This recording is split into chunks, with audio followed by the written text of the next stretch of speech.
আরে ভাতিজা, আমরা তোমার কাছেই যাচ্ছিলাম। তোমার সাথে আমাদের দরকারি কথা আছে।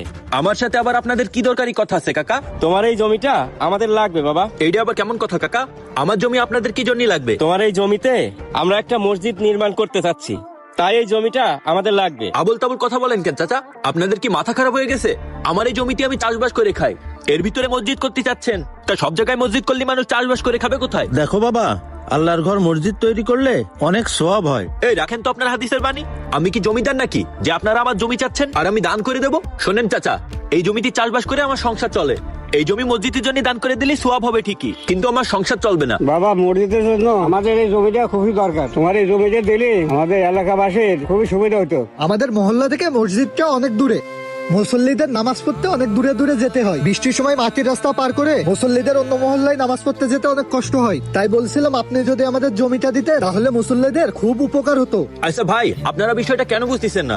আমার বাপের বিঘে বিঘে জমি নেই যে আপনারা চাইলেন আর আমি দান করে দিলাম। আমাদের এই একটাই জমি, যান আপনারা অন্য জায়গায় জমি দেখেন, আমি গেলাম। আরে বাপু দাঁড়াও, তোমার দান করা লাগবে না। আসাদ ভাই, বিষয়টা একটু বুঝাই বলেন না। ভাতিজা, মসজিদের জমিটা আমরা কিনেই নেবো ইনশাল্লাহ। বাবা, আমাদের একটু ভুল হয়েছে, কথাটা তোমাকে আগেই বলা দরকার ছিল। দেখেন চাচা, আমি আপনাদের আগেই বলেছি আমি জমি দানও করবো না, জমি বিক্রিও করবো না, কারণ এটা আমার চাষাবাদের জমি। বলতেছি হৃদয় ভাই, মাসুদ কাকা তো তার মাঠের জমিটা বিক্রি করে দেবে, আপনি এই জমিটা বিক্রি করে ওই জমিটা কিনে নেন না। আপনি জানেন তো মাসুদ কাকার ওই জমিটায় কত ভালো ফসল হয়। যাক, সুযোগ যখন একবার পাইছি দানটা তালি মাইরেই দিই। দাও বাবা, তোমার জমিটা আমাদের মসজিদের জন্য দিয়ে দাও। তোমার এহকাল পরকাল দুটোই ভালো হবে ইনশাল্লাহ। আচ্ছা কাকা, আপনারা যখন এত করে বলতেছেন আমি জমিটা বিক্রি করেই দেবো। আলহামদুলিল্লাহ। তা বাবা, এখন তো জমি 7 লাখ টাকা করে চলতেছে, তা তোমার কত দিতে হবে না? মসজিদের জন্যই নেবেন তো? আচ্ছা সমস্যা নেই, আপনারা ওই 10 লাখ টাকা করে দিয়েন।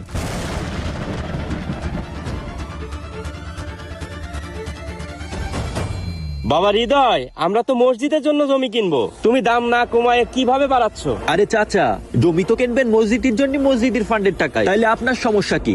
বাবা, ফান্ডের টাকা তো মুসল্লিদের আমানো, এখান থেকে তো আমরা বেহিসাবে খরচ করতে পারি না। দেখেন কাকা, আপনারা তাহলে যার কাছ থেকে কমে পান তার কাছ থেকেই জমি নেন। আমি 10 লাখ টাকার এক আনা কমেও জমি দেবো না, আর এটাই আমার শেষ কথা।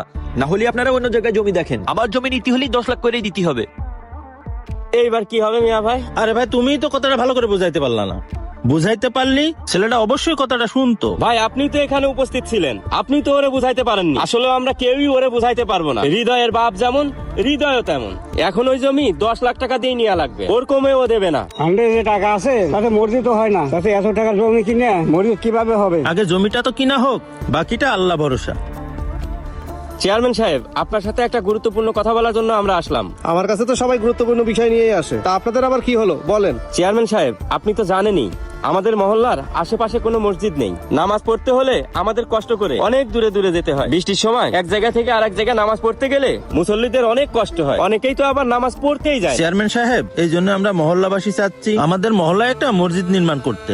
জি, মসজিদের জন্য জায়গাও ঠিক করা হয়ে গেছে, কিন্তু জমির মালিক জমির দাম অনেক বেশি চাচ্ছে। সেজন্যই আপনার কাছে আসলাম এ বিষয়ে কথা বলার জন্য। তো আমি আপনাদের এই ব্যাপারে কিভাবে সাহায্য করতে পারি? চেয়ারম্যান সাহেব, আপনি একটু হৃদয়কে ওই জমির দাম কমাতে বলে দেন। ওই জমির দাম অত না। আচ্ছা ঠিক আছে, আমি একটু হৃদয়ের সাথে কথা বলে দেখি কি করা যায়। চেয়ারম্যান সাহেব, আমরা চাই আপনি একটু আমাদের পাশে থাকেন, আপনি একটু আমাদের সহযোগিতার হাত বাড়ায় দেন। চেয়ারম্যান সাহেব, মসজিদের ফান্ডে 15-20 লাখ টাকা আছে। বাকিটা যদি আপনি একটু...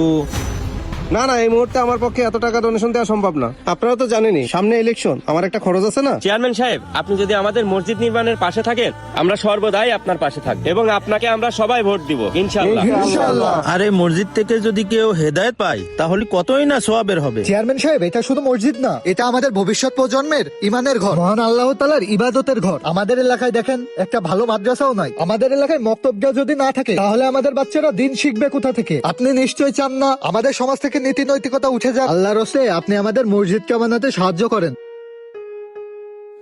আচ্ছা ঠিক আছে, আপনাদের মসজিদ নির্মাণের জন্য আমি 22 লাখ টাকা দিলাম। আলহামদুলিল্লাহ। আলহামদুলিল্লাহ, আলহামদুলিল্লাহ। আর জমি নিয়েও কোনো সমস্যা নেই, আমি হৃদয়ের সাথে কথা বলে জমি ঠিক করে দেবো ইনশাল্লাহ। আলহামদুলিল্লাহ। চেয়ারম্যান সাহেব, আল্লাহ আপনার উপরে রহমত বর্ষণ করুন, আমরা আপনার পাশে আছি। আচ্ছা চেয়ারম্যান সাহেব, আসি ঠিক আছে, তাহলে। ভোটটা আমারই দিয়েন ইনশাআল্লাহ। আসসালামু আলাইকুম চেয়ারম্যান সাহেব। ওয়ালাইকুম আসসালাম। যাক, এলাকাবাসী আমার পক্ষে থাকলে ভোটে আমাকে কেউ হারাতে পারবে না। এই নাও বাবা। টাকা সব ঠিকঠাক আছে তো? হ্যাঁ, সবই ঠিকঠাক আছে, তুমি গুনে নাও। আচ্ছা ঠিক আছে, টাকা তো ঠিকঠাক আছে, তা আপনাদের মৌরি কই? এই তো বাবা, এই যে মৌরি সাহেব সামনেই বসে আছে। ও, আপনি মৌরি? জি আমি মহুরি। আচ্ছা ঠিক আছে, আপনি লেখা শুরু করেন। জি কি লিখতে হবে বলেন? লিখবেন এই জমি আমি বিনা শর্তে বিনা অর্থে মসজিদের জন্য দান করে দিলাম।